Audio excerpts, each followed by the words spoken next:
Dans le lieu fondateur de la ville, on a comme ça un musée qui va présenter la ville à tout le monde, va présenter la région, va présenter aussi toutes les institutions qui font les spécificités de la région et du pays, du territoire, et en même temps va mettre en lien avec tout l'arrière-pays et tout le potentiel local.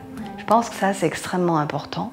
D'où une architecture en pierre, en terre, qui renvoie aussi dans les portes choisies, pour ce qui est de ces espaces de Tigmint Amazirt et de l'espace des archives, qui renvoie aussi au patrimoine dans son ensemble régional. Ça va être un lieu qui va être destiné à la fois aux associations, aux ateliers pour enfants. Il y a un espace de démonstration aussi pour les femmes. Et ça va être finalement un espace polyvalent où on va montrer tout ce qui est disponible dans la région en termes de produits locaux, etc., en termes d'artisanat, en termes de type d'artisans. Et aussi, ce sera un écotour, puisque dans les salles du haut, on va disposer un certain nombre de LED avec tout le potentiel touristique de la région qui est absolument énorme.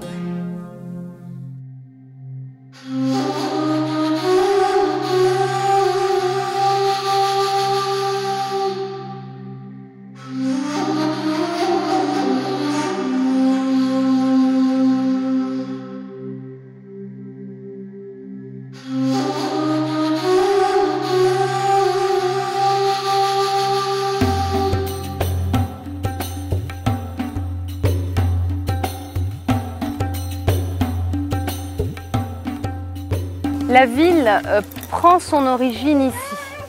Donc la source, ces eaux de résurgence qui viennent de toute la plaine et qui se concentrent ici, ont donné naissance à cette ville.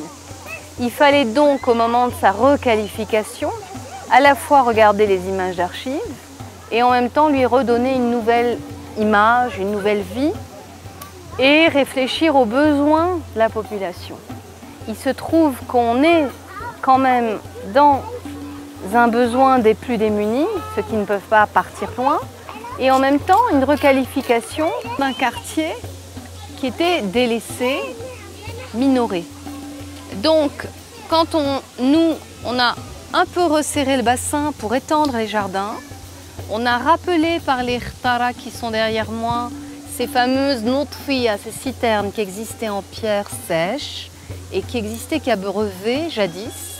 Et on a essayé comme ça petit à petit, par les ségias qui courent en pierre de Temgrout, par les peignes qui rappellent aussi la façon dont les oasis sont gérées, par la végétation choisie, on a voulu rendre lisible ce patrimoine et le redonner à saisir par ces ambiances, par ce plaisir d'être ici. Et sans doute que la plus grande satisfaction, c'est qu'on l'a ouvert au Ramadan de l'année dernière, c'est de voir comment, par la fraîcheur créée par le flux de l'eau, qu'on a installé nous que pour oxygéner l'eau au départ. Et parce qu'il nous fallait faire ce double flux qu'on voit, de façon à ce que les eaux soient filtrées. Et puis on a voulu aussi rendre hommage à l'architecture locale. Donc du pisé, de la pierre sèche, de la pierre en ikfefen, c'est-à-dire des lauses de pierre, et puis l'omniprésence de l'eau par le son et aussi par la présence physique. كنسكن في هاد النواحي ديال العين الزرقاء في هاد الجهه هادي. المهم حنا فرحنا بهاد الطبيعه هادي اللي كاينه، كنتمناو الله سبحانه وتعالى الدراري يحترموا هاد البلاصه هاي، تكون منطقه سياحيه وتكون متنفس لولاد تيزنيت. مرحبا.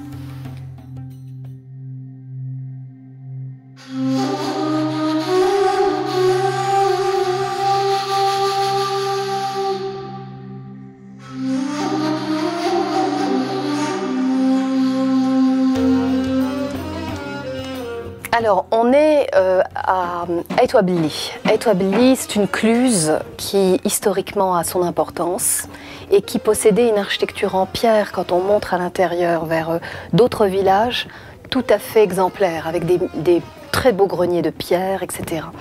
Donc, c'est un centre culturel. Un centre culturel, ça veut dire quand même rendre hommage à la région. Il faut que les enfants, essentiellement, qui viendront, les adolescents, on est placé à côté d'un lycée, donc il y a vraiment une complémentarité que d'avoir ici un lieu où vont venir travailler ces petits, qui sont tous de la région, puisqu'il y a aussi un dortoir.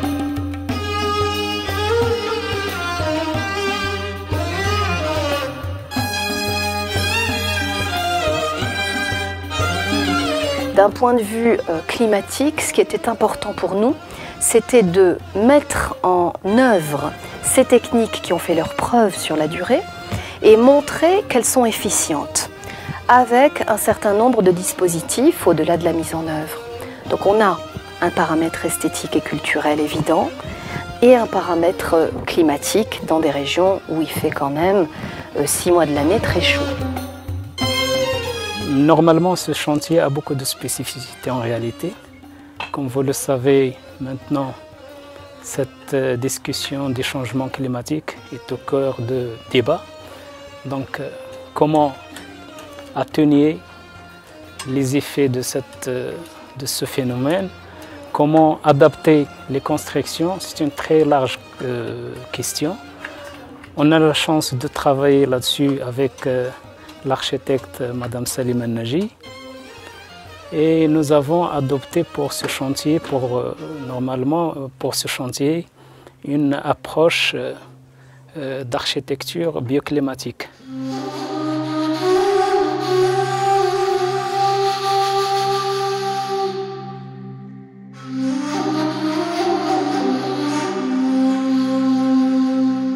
Nous sommes là à Tissint, sur le projet de construction d'une maison d'accouchement.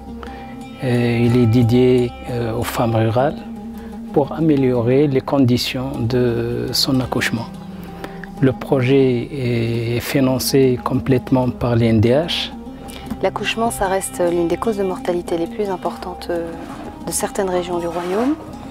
Et les femmes, souvent, ne savent pas où aller, comment faire. C'est un moment vraiment d'intimité. On a réfléchi à une maison qui soit un lieu de soins, un lieu de douceur. Là encore, on n'a utilisé que des matériaux locaux, la terre, l'argile, la chaux, le bois de palmier. Nous avons privilégié la terre pour que l'espace soit agréable, mais aussi thermiquement supportable. Quand on atteint les 40-50 degrés, comme il peut y avoir ici, on a vu dans les pics de chaleur que la chaleur ressentie était à peu près 30 degrés maximum, sans qu'on ait encore terminé, c'est-à-dire les fenêtres, les portes ne sont pas là, donc il y a encore beaucoup de choses qui vont améliorer cette thermicité dans des pics de chaleur. On souhaite bien arriver à passer ce message que la vraie adaptation dans le domaine du bâtiment et d'urbanisme est possible en utilisant les matériaux de construction locaux.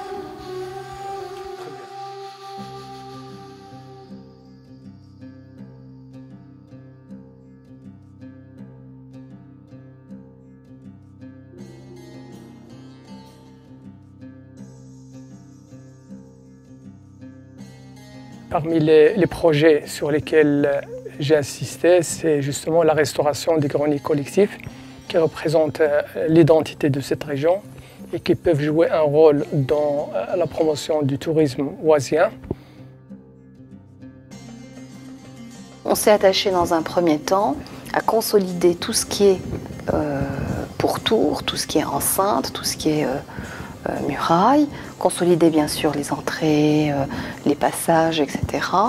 Dans le village aussi, s'attacher à plusieurs placettes dans le village et aux façades qui leur font face, ce qui a représenté quand même un travail qui a duré presque 6 mois. Et puis, on s'est aussi attaché à sauver une mosquée qui était en très bon état. Il a fallu essentiellement refaire la mise hors d'eau, l'étanchéité, et puis quelques détails au niveau des acrotères et tout ce qui est en terrasse. On a commencé par la restauration. Donc c'est une partie de la restauration du grenier collectif, mais par la suite on va s'occuper des anciennes maisons qui ont été bâties de la même manière avec de la pierre locale, et avec les discussions avec les jeunes, dans un second temps on va les encourager à restaurer ces maisons. Peut-être on va voir avec les autorités de les aider, des petits entrepreneurs, pour reconstituer et réhabiliter ces petites maisons avec des petits budgets, mais qui vont servir par la suite à des auberges et des structures d'accueil pour les touristes qui aiment visiter ce genre de lieux.